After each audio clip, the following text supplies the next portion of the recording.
Fala galera, beleza? Boa noite, meu nome é Miguel Guimarães e hoje eu venho chamar a atenção de vocês para uma coisa bem interessante para que vocês tenham em mente que vocês têm que deixar todo o seu levantamento dentro da legislação, certo? Nós temos alguns órgãos que vão regulamentar as legislações para você estar utilizando os produtos que você vai estar gerando com a aplicação de drones dentro da agricultura, dentro desse campo que é imenso. E uma delas é a norma de execução número 2 do INCRA de 2018. Ela é bem interessante porque ela vai estabelecer os critérios para você aplicar os produtos gerados aí no seu levantamento, beleza? Então, se você for lá e você gerar no final do seu levantamento uma ortofoto, uma carta, um mapa, você vai ter sim que estar dentro dos critérios que o INCRA vai pedir aqui, que são 4 critérios, a gente vai ver um pouquinho mais para frente, certo? Para você conseguir utilizar ele para fazer o georreferenciamento desse imóvel. Então, é bastante simples, certo? A aplicação, só que você precisa de material com alta qualidade. O interessante desse tipo de norma é que ele vai fixar uma qualidade mínima. E a partir daí, você vai ter produtos, certo? Que vai ter uma precisão muito maior. Para você utilizar o material, você vai ter que fazer uma anotação, certo, de responsabilidade técnica. Então a norma ela vai fixar essa obrigatoriedade, beleza? E você vai ter que fazer o seu serviço com materiais e com equipamentos de alta precisão. Então, se eu estou pensando em realizar o levantamento com um drone para poder fazer o georreferenciamento dessa propriedade, é interessante que você utilize uma base, certo, de coleta de dados geodésicos. Então você vai ter que ter aí essa interação entre o drone e um GPS geodésico de alta precisão para que você consiga estar dentro aí dessa normatização do INCRA. Para você utilizar a norma, você vai ter que fazer aí a fotoidentificação dos elementos no solo, beleza? Então você vai fazer o seu levantamento, você vai fazer o processamento das imagens, você vai gerar ali aquela ortofoto, certo? Com alta precisão, e aí você vai ter que fazer a fotoidentificação desse material e todas as estruturas que você tem aí em solo. E aí a norma, ela diz que você pode estar utilizando vértices do tipo V, que são vértices virtuais coletados aí com tecnologias de sensoriamento remoto. No entanto, você vai precisar estar dentro de 4 pequenos critérios aí que ela vai definir para você conseguir usar esse material. O primeiro critério é um uso mínimo de 20 pontos de checagem no campo. O que seriam esses pontos de checagem? Você com o GPS geodésico de alta precisão, você vai ter que coletar as informações de localização de pontos fotoidentificáveis em solo de no mínimo 20 pontos. O que é interessante? É interessante que antes de você fazer o seu voo, você já defina quais são esses pontos de checagem. Esses pontos de checagem, eles serão utilizados em testes estatísticos para você conseguir aí definir a qualidade ou não desses dados, dessa ortofoto que você vai estar gerando. Se ela vai ter uma tendência, se ela vai ter uma distorção de imagem, certo? Então tudo isso vai ser definido por esse mínimo aí de pontos. Então, beleza, a norma diz 20, tá bom, para a norma está está satisfatório. Mas se você puder coletar mais pontos, seu levantamento vai ter uma precisão maior ainda. Depois de você coletar esses pontos, você vai fazer a comparação, né? Com a ortofoto gerada, a ortoimagem gerada, os pontos de checagem em campo, e aí você vai aplicar testes estatísticos. O primeiro é o teste de Shapiro-Wilk. E aí você vai ter que ter um resultado significativo a 95% de confiança. Não é fácil, certo? É interessante que você faça o levantamento, e aí eu já dou uma dica para vocês, que quando vocês forem fazer o levantamento, mesmo que a norma fale apenas 20, não utilizem somente 20, certo? Porque você vai conseguir fazer uma espacialização da sua imagem bem melhor e bem maior aí, quando você fala em termos de testes estatísticos.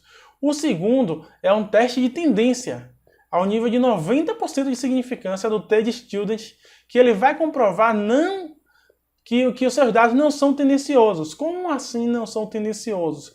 Que a sua imagem não tem uma tendência de distorção, ou para norte ou para oeste. se ela não tem uma rotação, se ela tem uma tendência à rotação para algum ângulo. Então é interessante que você realize esses testes e é por isso que a norma aí vai trazer para a gente. E uma outra coisa interessante que ela traz, que é o quarto critério, é que 100% das discrepâncias aí posicionais, o que seriam essas discrepâncias posicionais? É a diferença aí de discrepância entre o que você coletou ali, aquele ponto de checagem, e aquele ponto identificável ali na sua imagem, na sua ortofoto, no seu ortomosaico, certo? Então é interessante, e a norma fixa que 100% das discrepâncias posicionais elas devem ser menores ou iguais à precisão proposicional correspondente a cada tipo de limite. Qual o limite esse? Artificial, natural. Então você vai ter que ver aí, dentro do manual de georreferenciamento do INCRA, qual é o limite que você vai estar querendo utilizar e toda a sua discrepância tem que ser aí igual ou inferior a ele. Isso vai trazer um resultado muito bom em termos de precisão, certo? Podem ter certeza que se vocês fizerem um levantamento geográfico aí, vocês fizerem esse georreferenciamento e você fazer a avaliação de todos esses critérios do INCRA, você for fazer a aplicação e você verificar que o seu ortomosaico está dentro desses critérios, pode ter certeza que ele tem uma qualidade posicional muito boa. Muito boa mesmo, porque esses critérios e esses testes estatísticos, eles vão ali lapidar a informação que você está coletando, beleza? Lembrem-se que você tem que fazer essa aplicação e se você não fizer, se não passar nesses 4 critérios aí, o INCRA não vai aceitar esse material para fazer o georreferenciamento. E quando você for fazer o georreferenciamento, que você for protocolar ali as informações, você vai ter que trazer todos esses resultados de forma descritiva ali para poder mostrar que foi feito, como foi feito e qual foi o resultado disso. Logo, se você fez o levantamento, já viu que não está dentro dos critérios, não adianta fazer esse protocolo no INCRA porque não vai. Você vai ter que voltar e vai ter que fazer o levantamento todo de novo. Beleza? Então pensem bem quando vocês forem fazer o levantamento com o drone, certo?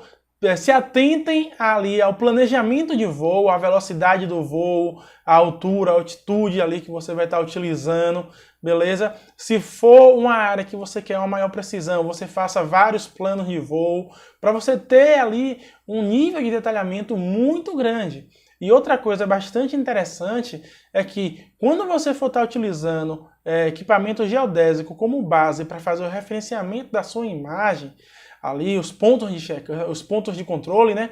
É interessante que esses pontos de controle eles estejam espalhados em toda a sua área, certo? Nas áreas periféricas, nas áreas centrais, porque já existem vários testes, já existem vários artigos na literatura e vários trabalhos também que citam, certo? Que fazem essa comparação. Onde eu vou colocar o meu ponto de controle ali no solo para poder fazer o georreferenciamento da minha imagem. Sim, pensem comigo. Se você quer utilizar esse material para fazer um levantamento altimétrico, é interessante que você tenha ponto de controle espalhado de forma aleatória, certo? E em toda a área. Quanto mais pontos você tiver, maior vai ser a sua representatividade ali da altimetria daquele local. Se você vai fazer e você quer um resultado planimétrico com a maior precisão, você vai ter que ter pontos de controle em toda a área, principalmente nas áreas periféricas. Por que principalmente nas áreas periféricas? Porque nas áreas periféricas são aquelas áreas que elas estão mais afastadas do centro da imagem, logo elas podem ali, elas são mais propícias a ocorrer erros de distorção da imagem, principalmente por aquele efeitozinho que a gente lembra bem que é um efeito de borda, né? Então é uma coisa que a gente já vem batendo, se você for fazer o levantamento, sempre aumente um pouco a sua área para fugir desse efeito de borda. E se você vai utilizar pontos de controle, não coloque apenas em alguns locais, você espalhe esses pontos de controle em toda a área, tanto no centro como na área periférica, certo? Porque você vai ter aí uma qualidade muito maior do material que você vai estar coletando. E aí tenho certeza, sim, eu tenho certeza que você vai conseguir aí atender esses 4 critérios que o INCRA vai estar determinando para você conseguir utilizar esse material para fazer o georreferenciamento de algum imóvel rural. Tranquilo? Então é mais ou menos isso. A norma ela não é tão grande, ela é pequenininha, mas ela traz informações muito importantes. Se vocês puderem, consultem, está lá no site do INCRA, nós vamos disponibilizar para vocês aqui também, ela é um documento público, beleza? E aí vocês olhem, vejam o que vocês podem melhorar e já coloquem esses critérios dentro do planejamento de vocês, veja como vocês podem planejar para atender esses critérios, tranquilo? E aí, na próxima, a gente se vê aqui trazendo mais informações, certo? Importantes aí para esse tipo de levantamento. Um abraço, pessoal!